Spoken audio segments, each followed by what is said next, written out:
Magandang araw po sa inyo at mga boss. Poblacion East, Santa Ignacia Project.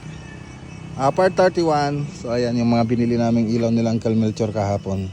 So sinaman ko po silang bumili. Mga para sa center light, tsaka sa may canopy, tsaka sa wall lamp. Ayan, so update po tayo rito sa Santa Ignacia Project. Ito yung perspective. Diyan pakibabalanganan. Okay, so ilalagay dito yun sa mga wall lamp, tsaka sa canopy. Ayan. Tapos dun sa may mga center natin, center light. So yung modular cabinet andito na. So kinabit na po natin. Ay, i-deliver na po natin. Yan, naka 2-kick. Ay, yung ano niya, yung plain foot. Nice nila. So PVC foam board. So hindi na po siya inaanay. Siyempre hindi na rin siya, waterproof na rin po siya. Moisture proof. Ayan po yung gamit nating modular kitchen cabinet dito sa Santa Ignacia Project. Ayan, dito nga pala ilalagay yung mga ilaw, center light. Ayan, ganun. Tapos dito sa room 1, room 2, master bedroom. Ayan po yung mga paglalagyan. Ayan. Okay.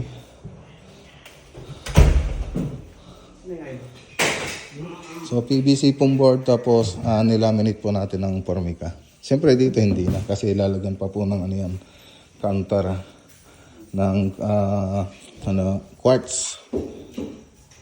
Ito nakalaminate na po ito.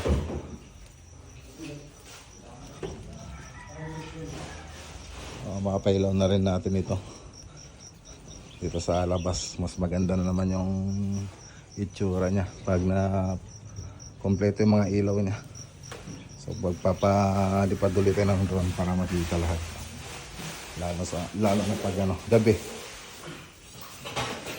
Okay, so yung hindi pa natapos dito, mga balance na lang namin dito yung mga gaya dito sa yan dito sa may CR, yung laboratory.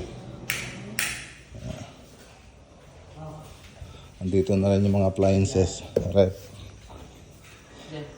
Tapos silang Calmelchor bumili na rin ng mga gamit. So, ikutin nga natin mga boss. Ayan o. Yan yung mga malalagyan dito, yung mga canopy, yung mga malalagyan dito.